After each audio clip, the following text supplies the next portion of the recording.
É isso, galera. Estamos de volta aqui no canal do Lessa com notícias importantes, um conteúdo que não é padrão. O nosso pré-jogo já está no ar desde cedo aqui no canal, mas quando tem uma notícia muito importante, obviamente é prioridade, como sempre. E é isso que eu vou trazer aqui para vocês, porque o Renato decidiu poupar todo o time titular do Fluminense. Praticamente todo, né? Inclusive, alguns nem devem ser relacionados. Até porque o Fluminense agora está com um elenco maior, alguns jogadores já ficam de fora. E eu falei para vocês, no pré-jogo que já está no ar, quem assistiu, que o Lavega tinha postado que ia ser relacionado. Então a partida já era um sinal de que alguma coisa iria acontecer, porque alguém teria que ficar de fora. Não tem muito espaço assim de jogadores, entre aspas, né, descartáveis. E aí isso meio que se confirma com o Lavega sendo relacionado, só por isso vai ser relacionado, e o Renato poupando todo o time. A gente vai falar sobre isso aqui agora e discutir se é a melhor opção ou não, pensando no jogo de terça-feira contra o Lanús pela Copa Sul-Americana. Informações dos amigos lá da Globo, do GE, matéria está até assinada pela Duda Dal Ponte também, que o Fluminense vai provavelmente entrar em campo com Fábio, Fidelis, Ignácio, Igor Rabelo, titular, e também na esquerda, o lateral esquerdo, Fuentes, Thiago Santos, Bernal e Lima no meio de campo. E aí Lúcio Acosta também, Lúcio Acosta ou Ganso, com Keno e Germancano no ataque. O que o Renato vai fazer? Ele vai repetir a formação, a estrutura tática que enfrentou o Bahia lá na Fonte Nova. Um 4-4-2, com um tripé ali de volante, sendo o Lima o meio que sai mais, Keno e Germancano, dois atacantes.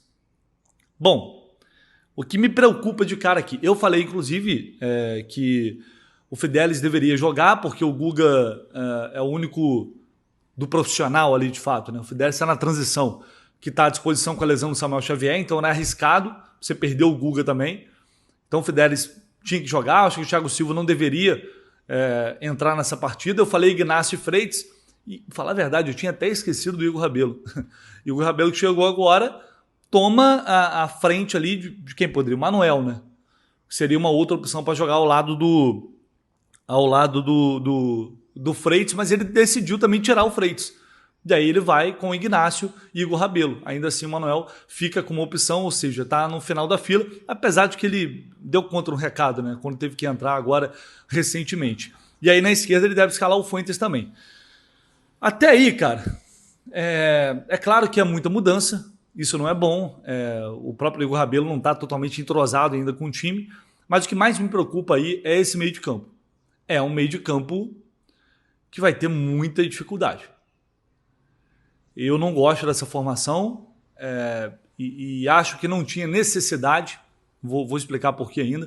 O Bernal já é um primeiro volante, que não sai muito para o jogo. E quando está mal também, prejudica muito a saída de bola. O Thiago Santos, acho que não preciso falar. Eu já falei isso aqui N vezes. O Thiago Santos não queria jogar como volante mais, ele queria jogar como zagueiro. O Renato bate o pé e só quer utilizar o Thiago Santos como volante. E aí é isso. O Otávio voltou, mas não foi relacionado contra o Bahia. Não sei, talvez ainda não esteja bem. Entraram os dois naquele jogo lá e, enfim. E agora o Otávio também não é opção. Eu até preferiria o Otávio, mas aí é uma questão de ritmo, de não saber como ele está, questão física. Ficou muito tempo fora. E aí ele opta pelo Thiago Santos. E o Lima, cara. O Lima perdeu espaço nesses últimos jogos. O Lima tinha desaparecido. Depois de muitas críticas da torcida, o Lima sumiu e agora volta, tendo essa oportunidade.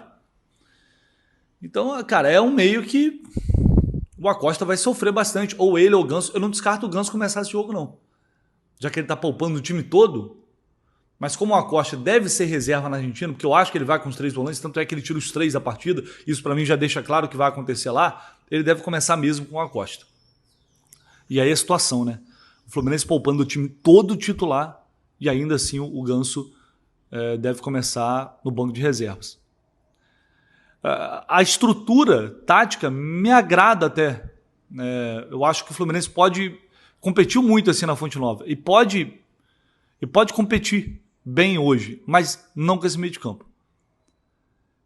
Eu acho que o time teve uma data FIFA agora, os jogadores descansaram, e aí eu falo, parece que nada tá bom. É claro que o planejamento ele é a longo prazo, pensando na sequência também.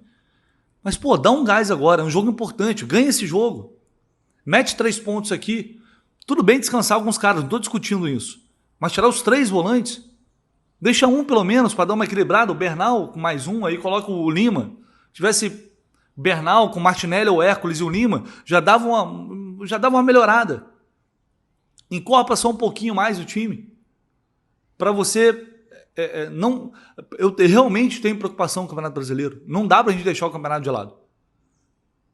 Tô falando isso aqui 50, a gente não sabe o que acontecer lá na frente. A gente espera, a gente acredita. O Fluminense pode ser campeão, mas pode não ser. E aí começa a desgarrar de lá, depois fica muito difícil para recuperar. Até porque a Copa do Brasil agora a gente só vai saber o resultado da Copa do Brasil, por exemplo, só depois do campeonato. Se ganhar a Sul-Americana antes, pô, maravilhoso, mundo perfeito, ok. Valeu tudo a pena. E aí é um risco que se corre. Mas o Renato, eu acho que tem que deixar claro para todo mundo e falar que o Fluminense hoje prioriza. O Fluminense hoje prioriza as Copas. E fica um discurso claro. Acho que não tem por que ficar omitindo isso. O jogo de hoje, o time acabou de ter 4 dias de descanso, sem treinar, voltaram, treinaram, recuperaram, e não dá para jogar 2 jogos seguidos. Alguns, não todos. Repito, só a favor de tirar alguns. Dar ritmo para outros. O Acosta, por exemplo, ele jogou pouco. Ele não jogou, fez um jogo como titular, se eu não me engano, né? Ele não teve tantos minutos assim. Então é um jogador que não tá desgastado pra caramba. Se ele jogar hoje, sai no segundo tempo, entra o Ganso, e tivesse que jogar lá depois, ou o próprio Ganso, enfim. São jogadores que pode colocar para jogar. Se tiver que jogar hoje, jogar semana que vem, vão jogar. Então o jogo de hoje especificamente, algumas partidas é necessário. O jogo de hoje especificamente, eu acho que não tinha necessidade de tirar todo o time assim. Na minha visão. Mas imagino que o Renato e sua comissão técnica já estejam fazendo um planejamento a curto e médio prazo, levando em consideração que depois ali do Sul-Americano a gente não sabe o que vai acontecer, só jogo de Campeonato Brasileiro mês que vem, é um jogo de Campeonato Brasileiro um atrás do outro, e aí talvez ali o time vai poder focar mais o campeonato do que agora às vésperas de um jogo de mata-mata de Sul-Americana. Vamos ver o que vai acontecer hoje no Maracanã. O Corinthians também tem desfalques, a gente falou sobre isso no nosso pré-jogo, já está no ar desde cedo, perdeu jogadores importantes, mas tem outros jogadores com muita categoria, como o Garro, o Yuri Alberto já está de volta, o Guinegão, o moleque que está se destacando aí. Então, com essa equipe, com esse meio de campo, eu acho que a gente vai ter bastante dificuldade logo mais no Maracanã. Vamos ver, tomara que o Renato esteja certo, que o Fluminense possa conseguir fazer um bom jogo, ainda assim com esse time bastante modificado. Fechou, galera? Deixa o seu like se você concorda ou não com a decisão do Renato. Comenta aí, esquece de não deixar seu like. E a gente se vê, lembrando que às 7 da noite estaremos ao vivo, direto no Maracanã, com a transmissão do Jornada, tudo sobre o Fluminense e Corinthians. Um abraço.